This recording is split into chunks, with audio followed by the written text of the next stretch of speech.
찬양을 듣고 있는데 듣고 있는 거죠. 같이 하진 않았으니까. 근데 문득 조금은 잊고 있었던 것 같은, 우리가 얼마나 큰 은혜를 누리고 이 자리 가운데 있는지를 찬양을 들으면서 다시 한번 깨닫게 됩니다. 우리 옆에 있는 분들에게 그렇게 고백하겠습니다. 당신은 큰 은혜를 입은 사람입니다. 여러분 믿으십니까? 아멘. 우리 모두는 큰 은혜를 입어 이 자리 가운데 주님의 백성으로 있는 줄 믿습니다. 함께 말씀 보시겠습니다. 오늘 함께 보실 말씀은 요한복음 12장 20절에서 24절까지의 말씀입니다. 요한복음 12장 20절에서 24절까지의 말씀이요. 우리 함께 한 목소리로 봉독하도록 하겠습니다.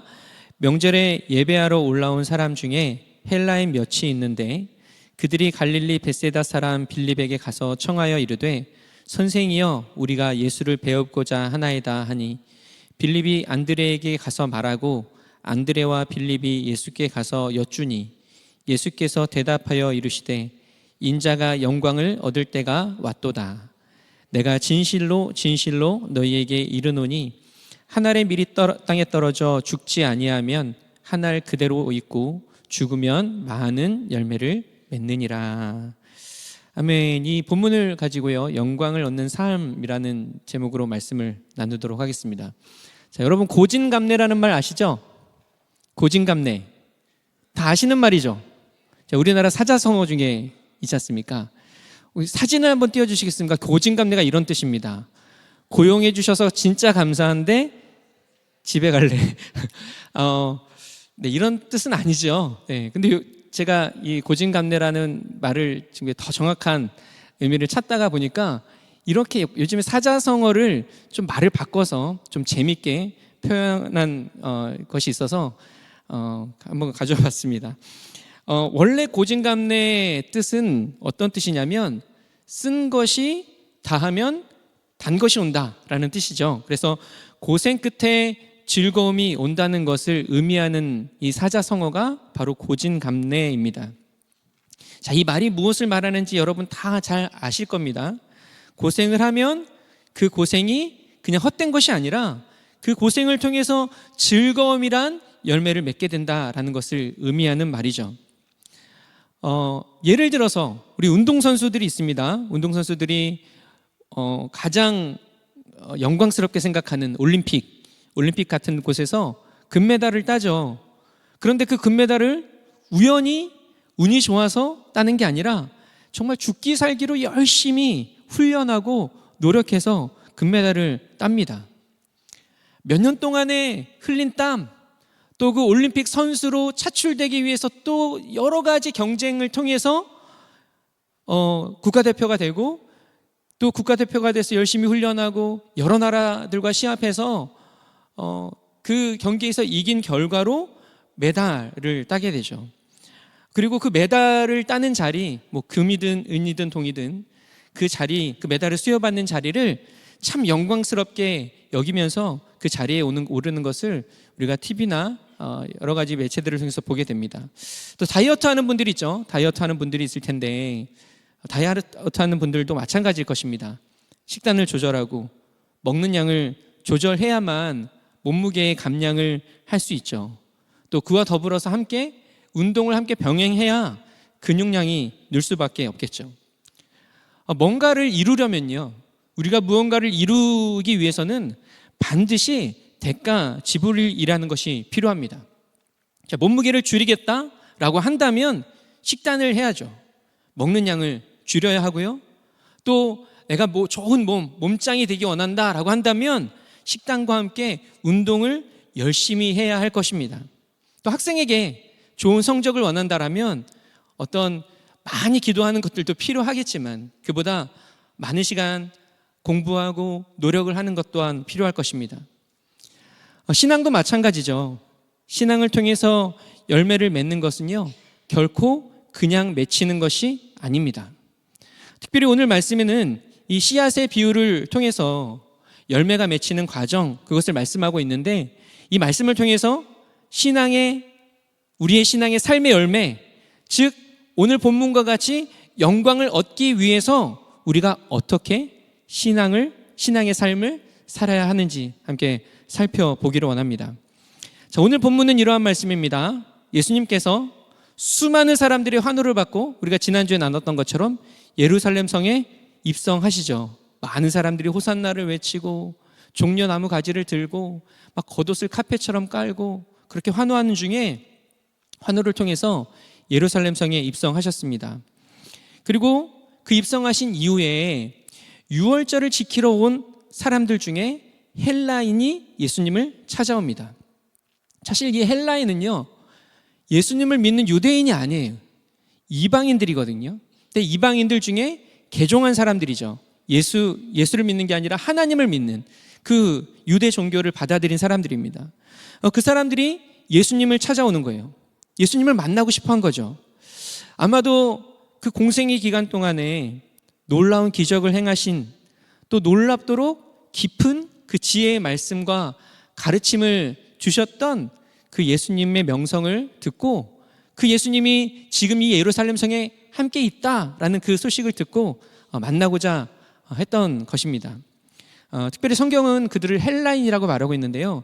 사실 이제 이 헬라인들은요, 철학적인 관심, 또 종교적인 관심이 참 많았습니다.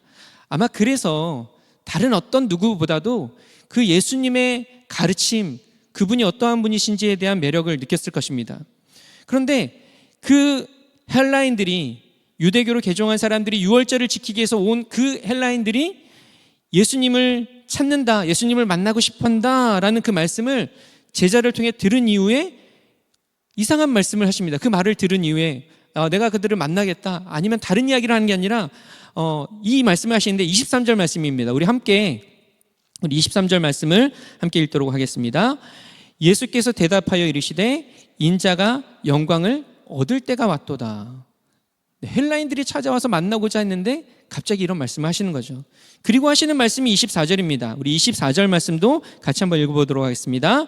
내가 진실로 진실로 너희에게 이르노니 한 알의 밀이 땅에 떨어져 죽지 아니하면 한 알 그대로 있고 죽으면 많은 열매를 맺느니라.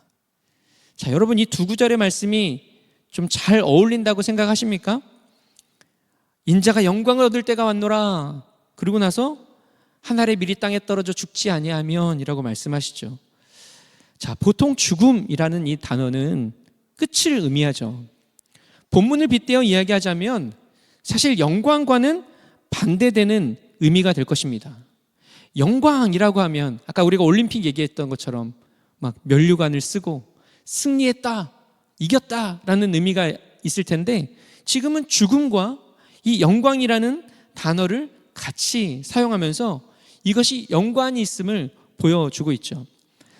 오늘 이 예수님께서 말씀하신 이 23절과 24절 말씀을 중심으로, 물론 그뿐 아니라 다른 말씀도 보겠지만 그 중심으로 우리가 영광을 얻기 위해서, 특별히 믿음의 삶을 살아간다라는 것, 영광을 얻기 위한 삶 아닙니까?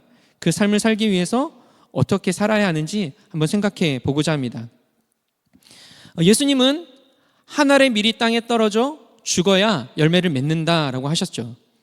그리고 이것은 단순히 어떤 땅에 떨어지고 죽는다라는 표현 속에서 이 씨앗이라는 것이 열매를 맺게 되는 과정에 대한 것들을 포함하고 있는 표현이기도 합니다. 자, 여러분, 씨앗을 뿌리면 어떻게 될까요? 당시 이스라엘은 흙뿌리기 방식이라고 해서 땅을 한번 갈아엎고 심는 것이 아니라 뿌리는 방식으로 밀을 뿌렸습니다. 그 밀을 뿌리면 먼저는 그 씨앗이 땅에 들어갈 것입니다. 그리고 땅에 심겨지는 거죠.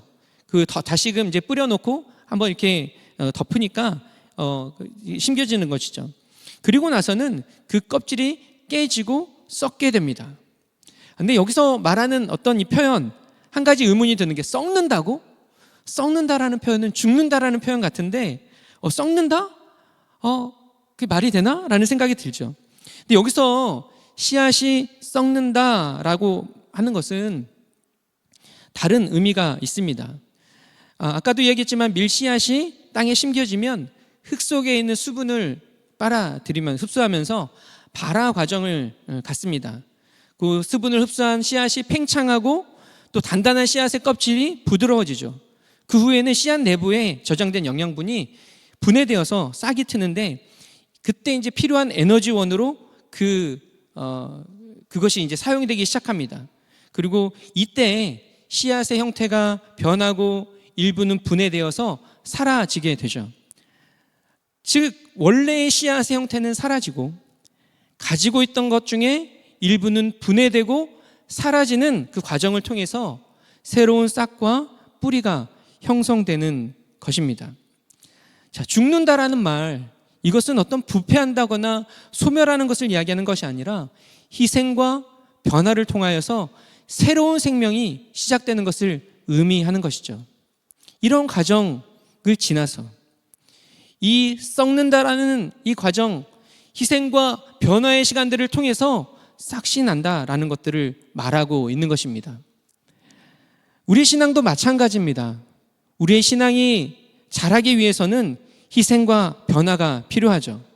그러려면 우리의 자아가 깨져야 합니다.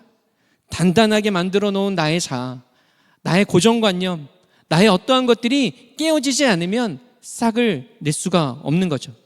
고집이 깨어져야 하고요. 때로는 그 희생과 변화를 의미하는 것처럼 우리의 삶에 있는 편안한 삶, 안정된 삶을 내려놓아야 합니다. 씨앗이 땅속에 심겨지고 껍질을 깨고 희생과 변화를 해야 하는 것처럼 우리도 그러한 시간을 가져야 하는 것이죠. 그런데 문제는 뭘까요? 문제는 이러한 과정이 그리 즐겁지 않은 과정이라는 거죠. 이러한 과정이 결코 하고 싶지 않은 과정이라는 것입니다. 쉽지 않은 과정이라는 거죠. 아까 다이어트를 얘기를 했는데 다이어트를 예를 들어서 한다고 마음을 먹습니다. 저도 요즘에 평소보다 살이 한 3kg 정도 쪄서 조금은 해야 하지 않을까라는 생각을 하고 있는데 다이어트를 할 때 운동을 하는 분들이 많이 있습니다. 뭐 여러 가지 방법을 하지만 운동을 하죠. 그런데 어떻습니까? 운동을 막 해요. 짐을 등록해서 헬스 클럽을 등록해서 운동을 막 합니다. 그러고 나면 사실은 살이 빠지기보다 온몸이 아프기 시작하죠. 다리에 아리백이고 팔에 아리백이고 막 계단을 내려갈 때 너무 힘들고 근육통이 있습니다. 근데 그렇다고 해서 바로 몸무게가 줄어드나요? 대부분은 그렇지 않죠. 몸무게는 그대로 있고 몸만 아픕니다. 다이어트도 마찬가지입니다. 먹는 양을 줄이지만 그 결과가 바로 나타나지 않습니다. 오히려 먹을 것 때문에, 먹지 못하는 것 때문에 고통스럽고 때로는 막 너무 힘든 그런 시간들을 보내기도 하죠. 뭐 예를 들면 저는 지난번에 얘기했던 것처럼 알약이 있으면 좋겠다라고 얘기했지만 또 반면에 전 탄수화물 굉장히 좋아하거든요. 면이나 쌀이나 이런 걸 되게 좋아하는데 뭔가 그걸 앞에 두고 못 먹는다고 생각을 하면 굉장히 고통스럽죠. 뭐 치킨을 좋아하는 분들이 많으니까 치킨을 좋아하는 분들이라면 내가 다이어트 때문에 그것을 눈앞에 두고도 못 먹는다 하면 굉장히 괴롭게 여겨질 것입니다.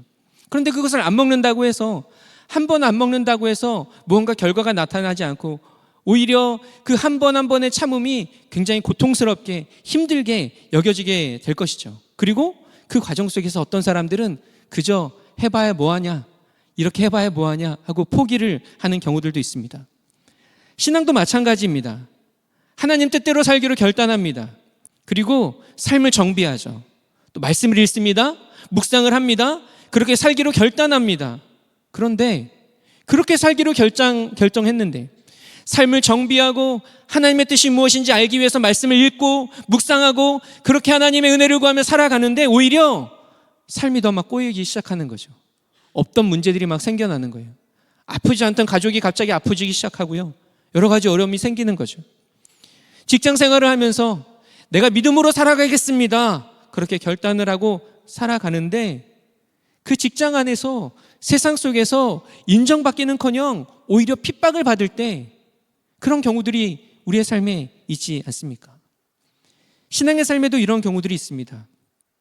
또는 문제를 두고 열심히 기도했는데 아무런 변화가 일어나지 않는 경우들도 있죠. 그때 우리가 기억해야 하는 것은 무엇이냐면 이 모든 과정이 바로 썩어지는 과정임을 기억해야 한다는 것입니다.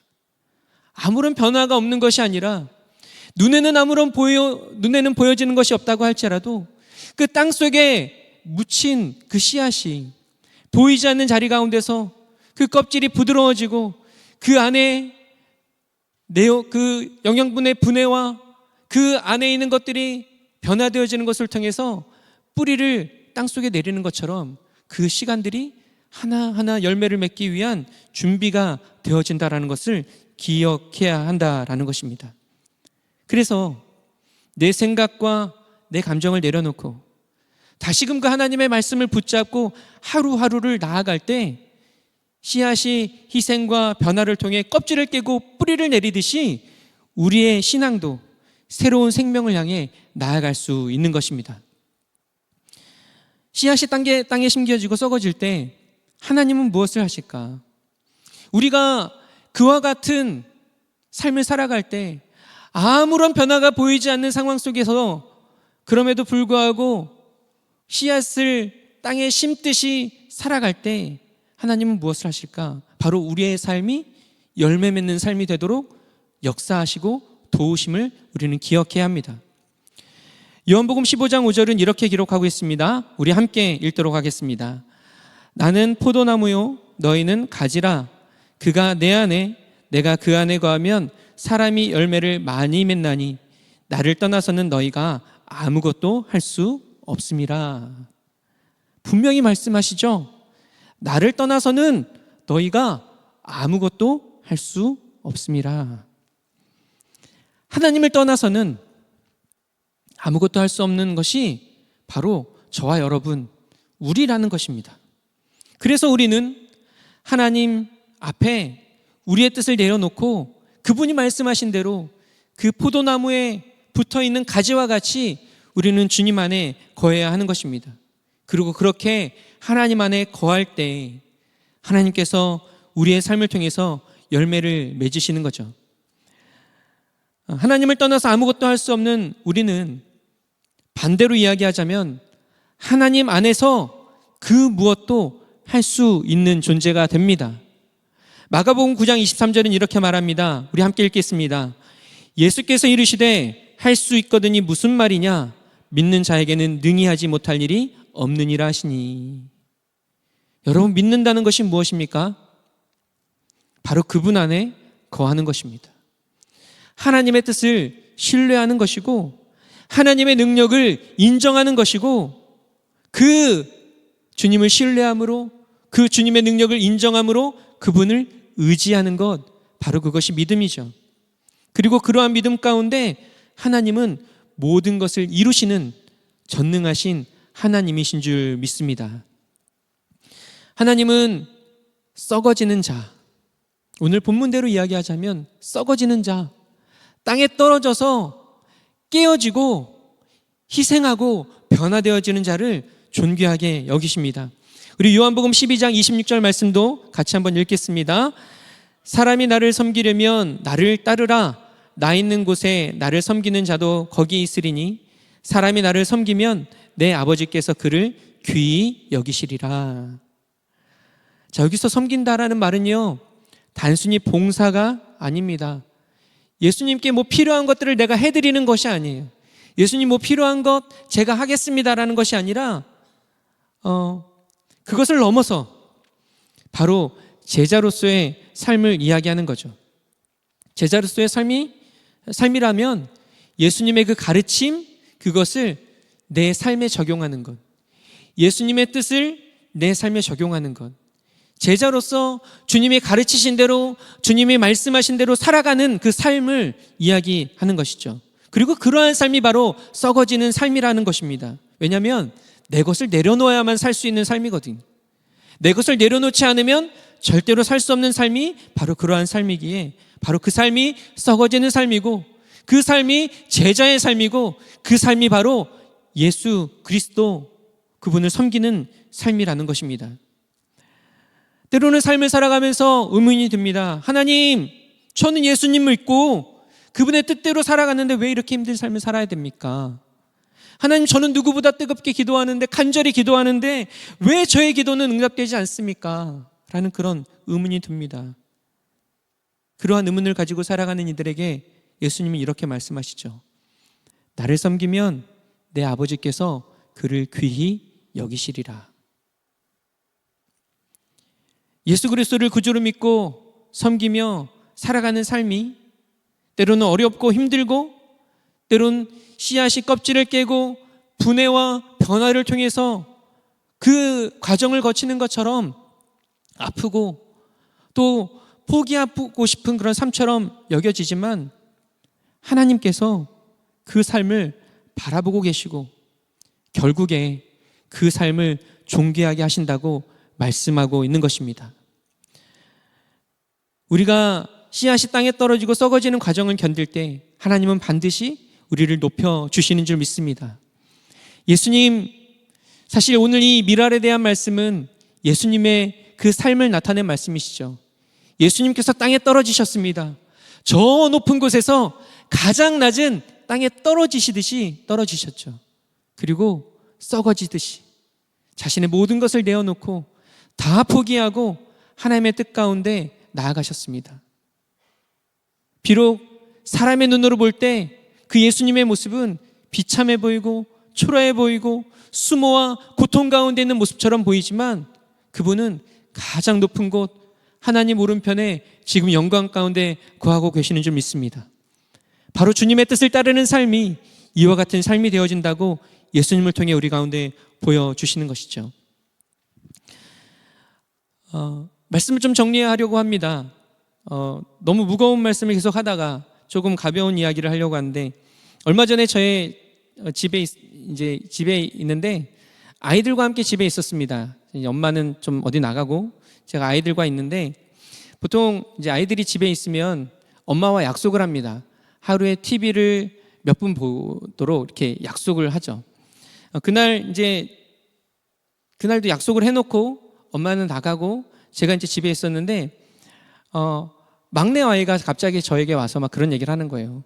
이제 시간이 요만큼 남았는데 시간을 더 늘려줘. 아빠 더 늘려줘. 이렇게 얘기를 하는 거예요. 사실 이제 저는 아이들이 와서 그렇게 얘기하면 대체적으로 시간을 늘려줍니다. 왜 늘려줄까요? 귀찮게 안 하니까. 네. 귀찮게 안 하니까 사실 늘려줍니다. 근데 그날도 이렇게 막내 아이가, 저희 막내가 이제 초등학교 4학년인데 와서 저한테 얘기하는 거예요. 아빠 이제 시간이 얼마나 남았는데 시간 더 늘려줬으면 좋겠어 라고 얘기를 하는 거예요. 근데 갑자기 이제 제가 물어봤어요. 그 아이한테 너 시간이 지금 얼마나 남았는데 그랬더니 사실 많이 남았더라고요. 2시간 20분이라는 시간이 남았던 거예요. 이제 막 보기 시작한 지 얼마 안 돼서. 근데 시간이 많이 남았는데 늘려달라고 하니까 약간 괘씸하기도 하고, 갑자기 왜 그랬는지 모르지만 제가 아이에게 퀴즈를 냈습니다. 사실 퀴즈라고 하긴 그렇고 상식이라고 하는 게 맞을 것 같은데, 막내 아이에게, 초등학교 4학년이에요. 그 아이에게 2시간 20분이 몇 분이야? 라고 물어봤어요. 자, 2시간 20분이 몇 분이야? 초등학교 4학년이면 어렵지 않은 문제거든요, 사실. 그렇죠. 근데 사실 이제 답을 이야기하자면 140분이 되겠죠. 근데 갑자기 저희 막내 아이가 곰곰이 생각을 하는 거예요. 곰곰이 생각하더니 갑자기 저한테 눈을 쳐다보면서 70분? 이렇게 얘기를 하는 거죠. 그 얘기를 듣는데 깜짝 놀랐습니다. 아니, 어떻게 2시간 20분이 70분이 될 수 있을까? 그래서 설명을 했습니다. 이름을 프라이버시가 있으니까 얘기하지 않겠습니다. 누구야? 1시간이 몇 분이야? 그랬더니 60분. 그럼 2시간은 60분 더하기 60분이잖아. 그럼 2시간은 몇 분일까? 70분? 이렇게 얘기를 하는 거죠. 이해를 할 수가 없는 거예요. 아까 2시간 20분도 70분이었고 2시간도 70분이었고 도대체 어디서 그 얘기가 나왔는지 알 수가 없는 거예요. 근데 제가 얘기를 하다가 점점 막 이렇게 분노 지수가 올라오는 거죠. 이러다가 제가 폭발하겠다 그래서 잠시 숨을 고르고 휴 하고 그냥 가라 이렇게 하고 이렇게 보냈습니다. 사실 이 문제를 생각하면서 우리 제덕 전사님 딸이 굉장히 똑똑하잖아요. 예쁜 것뿐만 아니라 되게 총명하고 똑똑하거든요. 이 5살 된 사랑이도 풀 수 있을 것 같은 이 문제를 초등학교 4학년인 아이가 이상한 대답을 하는 것을 보고 너무나 사실 기가 막혔습니다. 그런데 문득 그런 생각이 들었어요. 아이가 문제가 있는 건 아닐까? 근데 다른 생활들을 하는 거 보면 크게 문제가 있는 것 같진 않은데, 제가 누군가를 뭐 어떤 비하하고자 하는 건 아니지만 바보는 아닌 것 같은데 왜 그럴까라는 생각을 했는데, 문득 그런 생각이 들더라고요. 배우지 않았으면 모를 수 있겠다. 또 배우지 않은 것뿐만 아니라 배웠어도 그 배움의 속도가 다르다면 모를 수도 있겠다. 왜냐하면 배움이 익힘이 되는 과정과 시간은 사람마다 다르니까 충분히 익히지 못했기 때문에 나온 결과가 아닌가라는 생각을 해보았습니다. 신앙도 그러지 않을까요? 영광은 그냥 주어지지 않습니다. 어느 날 갑자기 짠 하고 나타나는 것이 아니라 영광은 땅에 떨어지는 씨앗을 통해서 맺혀지는 것이고, 심겨지고 썩어져야 하고, 그것이 충분한 양의 물과 햇빛과 시간을 통해서 열매가 맺히고 영광으로 자라나게 되어지는 거죠. 과정이 필요하다라는 것이죠. 그리고 그 과정은 때로는 고통스럽고 어려울 수 있다라는 것입니다. 예수님은 영광을 위해 썩어지셨습니다. 가장 높은 곳에서 가장 낮은 곳으로 떨어지셨고, 씨앗이 땅에 심겨져 밟히듯이 땅에 씨앗을 던지고 흙을 덮고 그 위를 발로 밟듯이 사람들에게 온갖 수모와 그 수모 가운데 밟히셨습니다. 그리고 썩어지셨죠. 그리고 지금 결국에는 영광 가운데 거하고 계십니다. 사랑하는 우리 순복음 강남교회 대학 청년부 여러분, 우리는 신앙을 가진 사람들이죠. 만약 우리의 삶의 목적이 이 세상의 성공, 이 세상의 영광에 있다면 어쩌면 우리는 잘못된 길로 들어섰는지도 모르겠습니다. 성경은 우리에게 하나님의 축복을 이야기하지만 그 축복은 믿음 안에 거하는 삶을 통해 주심을 이야기하고 있죠. 죽어야 경험하는 삶으로 이야기하고 있는 것입니다. 또한 내 것을 내려놓을 때 얻을 수 있다라고 말씀하고 있죠. 여러분, 영광스러운 삶을 원하십니까? 그렇다면 썩어지는 삶을 향해 나아갑시다. 때로는 고통스럽고 또 포기해야만 하고, 그러한 삶을 향해 나아갈 때 하나님께서 우리의 삶을 단련하시고 연단시키시고 정금같이 구별하시고 결국에 영광스러운 삶으로 우리의 삶을 인도하여 주실 줄 믿습니다. 기도하겠습니다. 하나님 아버지, 오늘도 말씀을 통해서 예수님의 그 모습을 바라보게 하시고 예수님의 그 삶의 걸음을 보며 진정으로 영광을 얻는 삶이 어떠한 삶인지 다시 한번 우리로 보게 하여 주심을 감사합니다. 예수님, 하나님의 영광이 되기 위해서 스스로 낮아지셨고 포기하셨고 하나님의 뜻을 살아가셨던 것처럼 우리도 삶 속에서 만나는 수많은 일들 속에 하나님, 주님의 뜻을 선택하고 또 그 선택을 통해서 뿌리를 내리고 하나님, 줄기가 자라듯이 자라가고 또 열매를 맺는 은혜를 하나님 우리가 입게 하여 주시옵소서. 결코 쉬운 과정은 아니겠지만 늘 우리와 함께 하시는 성령님을 의지하면서 늘 우리를 도우시고 우리를 축복하시는 그 예수 그리스도의 은혜를 기억하면서 그 믿음의 길을 걸어가는 저희들 되게 하여 주시고, 그 가운데 세상이 상상하지도 못할 그 하나님 가장 아름답고 영광스러운 열매를 맺는 믿음의 삶을 살아가는 저희 모두가 되게 하여 주시옵소서. 그렇게 역사하실 주님께 감사드리며 이 모든 말씀 살아계신 우리 주 예수님의 이름으로 기도드렸습니다. 아멘. 이 시간 우리가 다 함께 자리에서 일어나서 함께 우리의 삶을 드리며 함께 찬양하겠습니다. 이 시간 우리 가운데 허락하신 그 생명의 길, 하나님, 우리가 믿음으로 나아가오니 우리의 삶을 통해서 주님 영광 받아주시고 우리의 삶 또한 주님의 영광 가운데 거하게 하여 주시옵소서. 주가 보이신 생명의 길, 나 주님과 함께 산 마음을 들이며 주님 앞에 나가리. 나의 의로움이 되신 주, 그 이름 예수, 나의 길이 되신 이름 예수.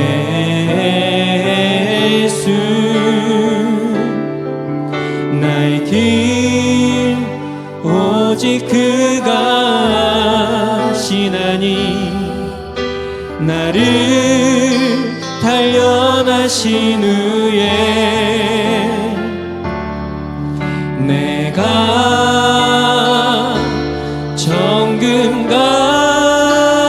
정금같이 나오리라. 다시 한번 우리의 삶을 드리며 고백합니다. 주가 보이신 생명의 나 주님과 함께 선한 마음을 드리며 주님 앞에 나아가리. 의로움이 되신 주 그 이름 예수. 길이 되신 이름 예수.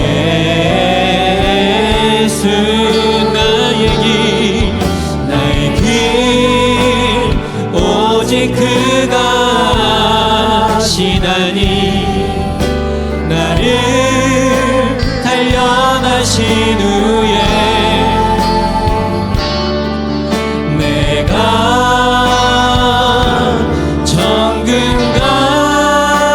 정금같이 한 번 더 고백합니다. 나의 길 오직 그가 하시나니 나의 길 오직 그가 하시나니 나를 단련하신 후에 내가 정금같이. 우리 시간 소리 높여 다시 한번 고백합시다. 우리 소리 높여서 주가 보이신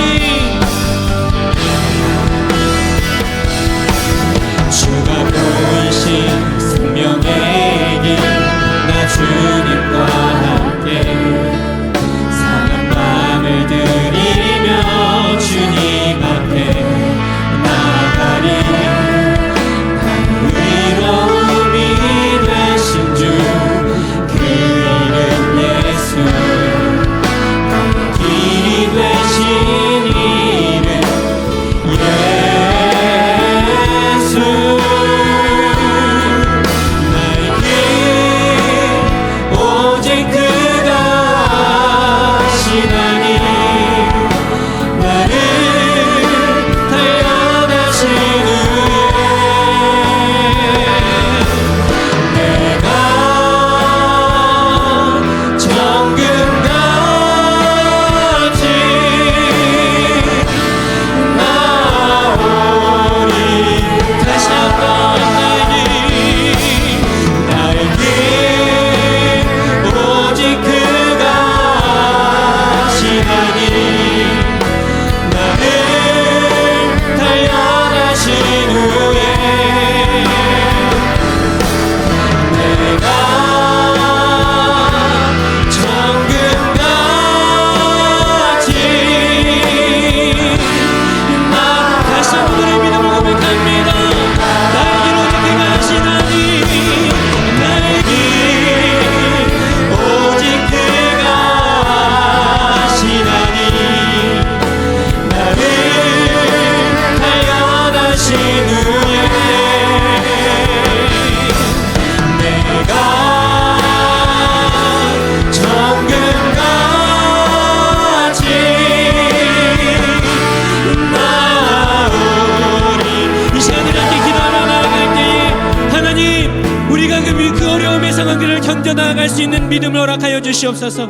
그 어려움의 상황들, 우리의 삶에 닥쳐져 있는 그 문제들을 돌파할 수 있는 믿음과 은혜와 능력을 우리 가운데 부어주셔서 하나님 이 시간을 통해서 그 영광스러운 삶으로 나아가는 우리 모두가 되게 해달라고 이 시간 주님의 은혜를 구하며 주여 세 번 부르시고 함께 기도하며 나아가십시다. 주여 주여 주여. 하나님 아버지, 하나님 위해서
다시 한번 기도하며 나아갈 때 이 시간에는 다른 한 가지를 위해서 기도하고 싶습니다. 예수님이 땅에 떨어져 썩으시고 또 그 예수님의 삶을 비유하는 이런 미랄이 되어주신 이유는 죽을 수밖에 없는 영혼인 우리를 구원하기 위하셨음을 우리는 다 알고 있습니다. 오늘 계속 이야기했던 것처럼 오늘 우리는 태신자를 작정하는 시간들을 가질 것입니다. 여러분, 태신자를 작정한다라는 말은 그저 내가 어떤 전도 대상자들을 생각하고 그 사람들의 이름을 적는다라는 것이 아닙니다.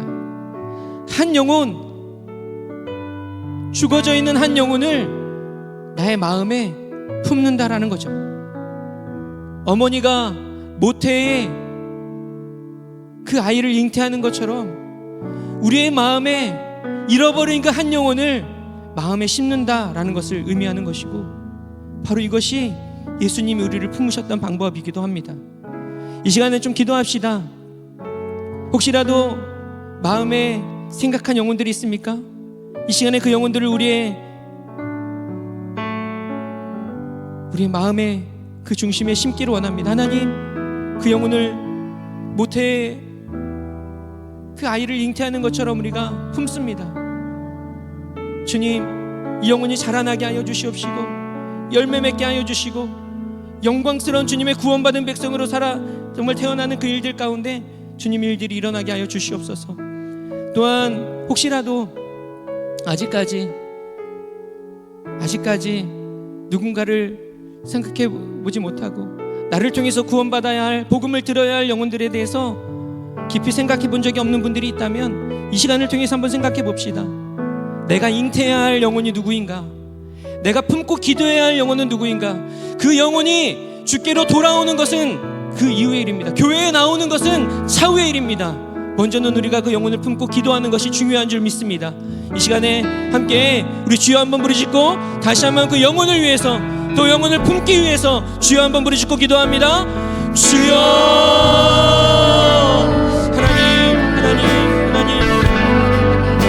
저도 누군가에게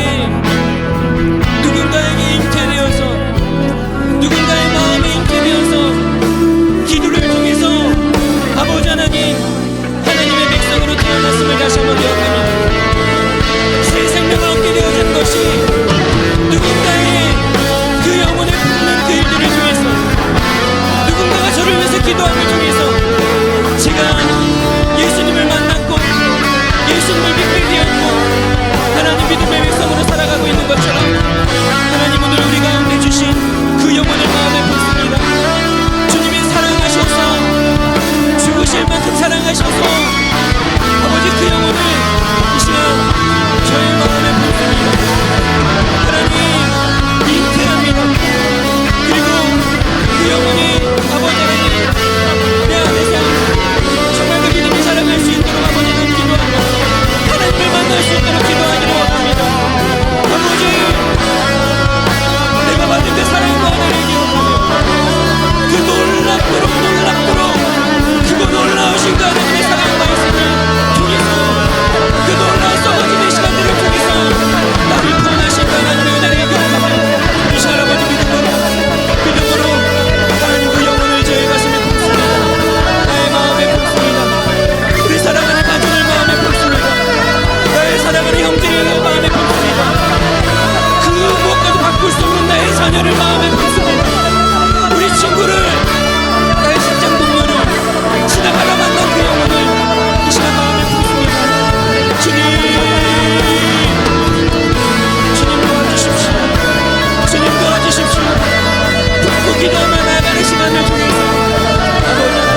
은혜 우리가 정금같이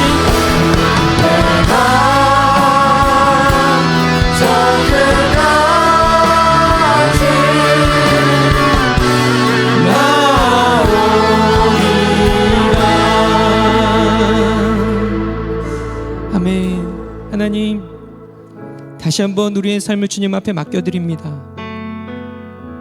때로는 고되고 힘든 삶이지만 하나님 포기하지 않기 원합니다.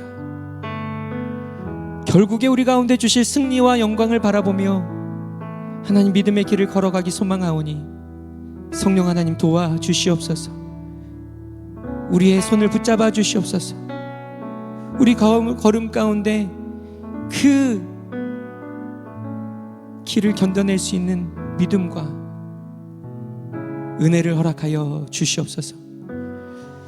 또 이 시간 아버지 하나님, 영혼을 품고 기도하며 나아갑니다. 우리 안에 잉태되게 하여 주시옵시고 그 영혼을 위해서 기도하며 나아갈 때 하나님, 우리를 죽은 자 가운데서 살리셔서 생명이 있는 삶으로 하나님의 자녀된 백성으로 우리를 세워주셨던 것처럼 그 영혼들 또한 주님 안에서 살아나는 놀라운 역사가 일어나도록 주님 도와주시옵소서.